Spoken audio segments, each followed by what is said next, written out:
Hello student, for class 11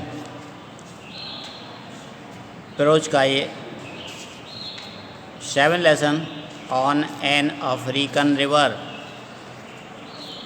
on an African river, एक Africa की नदी पर ये क्या होगा उसकी घटना है, इसको पढ़ रहे हैं। ऑन द 11 नवंबर 1853, 11 नवंबर 1853 की बात है। आई टुक बोट ऑन द चोब, मैंने चोब नदी पर नाव ली, नाव किराए पर ली। आ रिवर फ्लोइंग इनटू द जाम्बेशी, एक जो चोब नदी है जो कि जाम्बेशी में बहती है, अफ्रीका का एक इलाका है। The chief came to the river to see that all was right at parting. Chief स्वयं यानी जो नाव किराए पर देता है उसका जो मुख्य था व्यक्ति, वो स्वयं चेक करने आया था कि सब कुछ ठीक है या नहीं। He even lent me his own canoe, और उसने अपनी कैनो, कैनो एक छोटी नाव होती है, उसको दी। And as it was broader than those I had use before, जो मैंने पहले इस्तेमाल की थी नाव उससे थोड़ी ये बड़ी थी। I could turn about in it with easy, मैं आसानी से इसमें घूम सकता था, इसमें जा सकता था। द चोब स्वार्म्स, ये जो चोब नदी है, विथ हिप्पोस, ये भरी हुई है हिप्पो से, यानी हिप्पो जो जली घोड़ा होता है, हिप्पो दरियाई घोड़ा, बहुत सारे इस चोब नदी में हैं। Among these are certain elderly male, और इनमें जो मेल हिप्पो हैं, which have been driven out of the herd, जो कि झुंड से निकाल दिए जाते हैं। झुंड में रहते हैं और जब कभी कोई गलती करता है तो उसे झुंड से अलग कर दिया जाता है। तो जो मेल झुंड से अलग हो जाता है, and have become soured in their temper, वो बहुत ज़्यादा खतरनाक बन जाता है, बहुत गुस्सैल हो जाता है। एंड सो इल नेचर्ड, इतना इल नेचर्ड, इतना वो बद मिजाज हो जाता है, that they attack every canoe, कि वह हर नाव पर आक्रमण करता है। दैट पासेस नियर दैम, जो उनके पास से गुजरती है, यानी कोई भी नाव उनके पास से गुजर जाए तो उस पर वो आक्रमण कर देता है, क्योंकि वह झुंड से निकला हुआ है और बहुत ही खतरनाक हो जाता है। The heard is never dangerous, हालांकि ये झुंड जो होता है वो ज़्यादा खतरनाक नहीं होता है, लेकिन जो हर्ड से निकाल दिया गया है, ये अकेला इकलौता है, ये खतरनाक होता है। Except when a canoe passes into the midst of it, ये हर्ड की बात कर रहे हैं कि ज़्यादा खतरनाक नहीं होता है जब तक कि कोई नाव उनके बीच से ही ना निकल पड़े। अगर कोई झुंड है और उस नाव कोई उन्हीं के बीच से निकल पड़े तो ये आक्रमण करते हैं, नहीं तो उनके अगल बगल से निकल जाए उन्हें कोई मतलब नहीं है। व्हेन ऑल आर स्लीप, जब सभी सो रहे हों और उन्हीं के बीच से यानी उनके सोने में दखल दे दें तो यह आक्रमण करता है। देन सम ऑफ देम में strike the canoe in terror, तभी भयभीत होकर के, यानी जानबूझ करके तो भी नहीं आक्रमण करते हैं, भयभीत होकर के, जैसे कोई डर जाए कि कोई हम पर आक्रमण करने आ रहा है और उसका जवाब देने के लिए कोई आक्रमण कर दे, ये स्थिति होती है। जानबूझ करके नहीं कि कोई आए और हम आक्रमण करें। तो जब कोई झुंड सो रहा होता है और उनके बीच से नाव निकल जाती है तो वो भयभीत हो जाते हैं और भयभीत होकर के उनमें से कुछ लोग उस पर आक्रमण कर सकते हैं। टू अवॉइड दिस, बचने के लिए, the traveller is advised to steer always near the bank by the day. इसलिए यात्रियों को सलाह दी जाती है कि दिन में वो किनारे, नियर द बैंक यानी नदी के किनारे किनारे चलें, and in the middle of the stream by night, और रात में बीच में चलें। क्यों? क्योंकि रात में ये किनारे पर आराम करते हैं और दिन पर ये बीच धारा में पहुंच जाते हैं। इसलिए दिन में किनारे चलना चाहिए जिससे इनके बने रहें ये बीच में और आराम से किनारे से निकल जाओ, और रात में चूँकि ये रात में किनारे पर आराम करते हैं इसलिए बीच में चलो जिससे आराम से आप निकल जाओ। As a rule hippos flee when they see a man. वैसे आदमी को देखकर ये हिप्पो तो भाग जाते हैं, यानी किसी भी व्यक्ति को देख करके उस पर आक्रमण नहीं करते हैं, साधारणतया वे उससे बचने के लिए भागते हैं। The solitary male however like the elephant driven from the herd are very dangerous। हाँ, केवल जो झुंड से निकला हुआ होता है, जिसे अपने जाति से निकाल दिया जाता है, वो खतरनाक होता है। जिस प्रकार से कोई झुंड से हाथी को निकाल दिया जाता है, इसी प्रकार से हिप्पो को निकाल दिया जाता है, ये खतरनाक होते हैं। We came at this time upon a canoe. यहाँ से अभी तक तो इनकी कहानी बताई जा रही थी कि ये कैसे होते हैं। अब लेखक कहता है कि हम came at this time upon a canoe, एक नाव पर सवार होकर के हम आए, which had been smashed to pieces. We came at this time upon a canoe, कह रहे एक नाव के पास में हम आए जिसे हैड बीन स्मैश्ड, तोड़ दिया गया था, टू पीसेस, टुकड़े टुकड़े, by A below from the hind foot of one of them.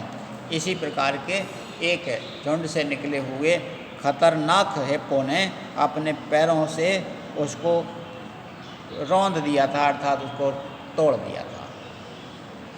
ऐसी नाव के पास से लेखक कहता है हम गुजरे। I was told by my man, मेरे साथियों ने मुझे बताया था, that if our canoe were attacked, अगर हमारी नाव पर हमला होता है जानवरों के द्वारा, the proper thing to do was to drive to the bottom of the river. तो नदी के अंदर कुछ देर तक सांस रोक करके रुकना, पानी के नीचे बने रहें। ये सलाह दी गई थी कि अगर कोई जानवर आक्रमण करता है तो कुछ देर पानी के अंदर हो जाएं, and to hold on there for a few second, और उसके अंदर कुछ सेकंड तक बने रहें। ऐसा क्यों? The hippo if seems after breaking a canoe, अगर कोई हिप्पो कैनो को ब्रेक कर देता है, तोड़ देता है, तो ऐसा प्रतीत होता है, always looks on the surface for the people, वो लोगों की तलाश तुरंत ऊपर करते हैं। वो जानते हैं कि अगर नाव को तोड़ दिया जाएगा तो व्यक्ति ऊपर दिखते हैं, और अगर कोई व्यक्ति नाव तोड़ने के बाद ऊपर मिला तो वो उस पर हमला कर देते हैं। इसलिए सलाह दी जाती है कि अगर नाव पर हमला हो जाए तो पानी में गोता लगा लें।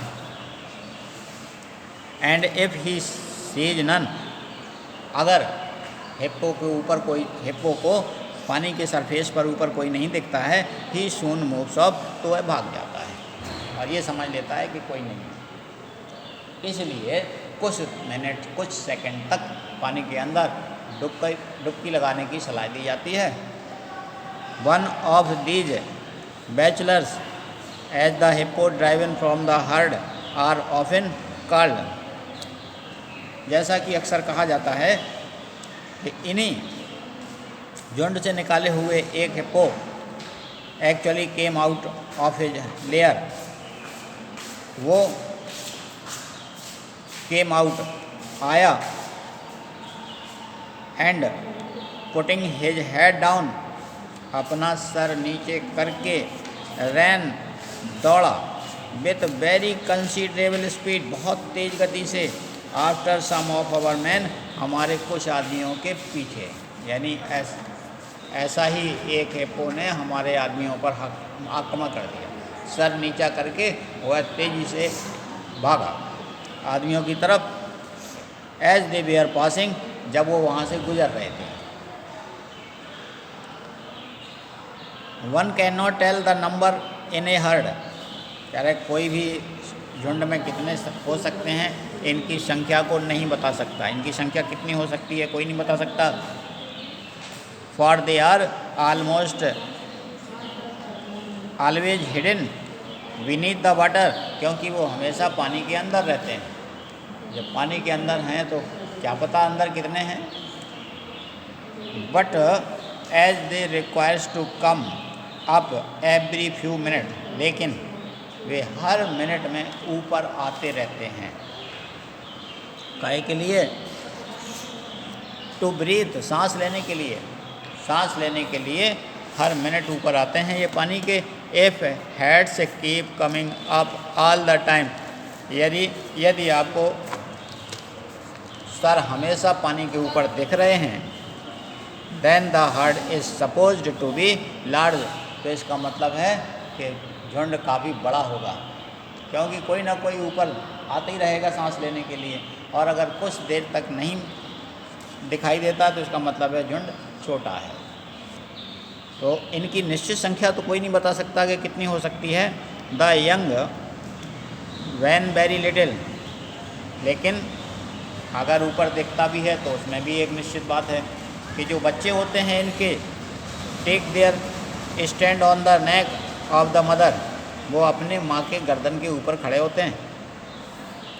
And the small head rising above the large, छोटे सर यदि बड़े के ऊपर दिखाई देते हैं, comes soonest to the surface, तो वो सरफेस पर जल्दी जल्दी आते हैं।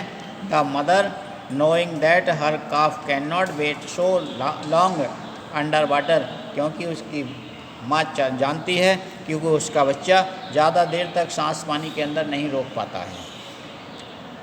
Comes more often to the surface when she is in charge of the young, जब वह अपने बच्चों की देखरेख कर रही होती है तो अक्सर वो बच्चे जल्दी जल्दी सांस लेने के लिए ऊपर आते हैं, तो भी झुंड का पता नहीं चलता कि ये कितनी संख्या में हो सकते हैं। Then she does at other time, एक बार में वो कितने बार, एक मिनट में कितनी बार ऊपर आ सकती है, इसका भी उन्हें पता नहीं चलता, आभास नहीं होता।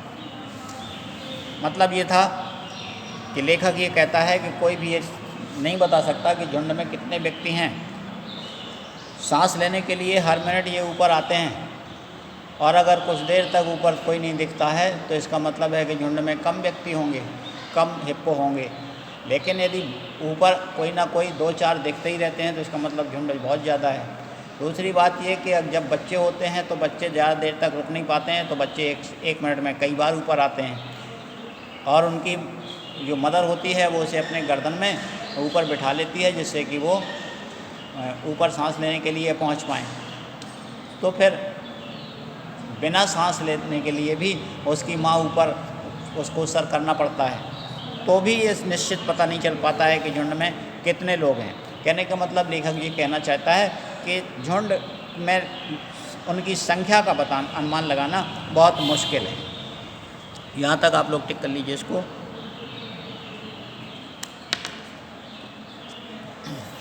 इसके आगे कल आप पढ़ेंगे, केवल ये लास्ट ही लेसन है, और इसके बाद में आपका भी कोर्स पूरा हो जाएगा। थैंक यू, जय हिंद।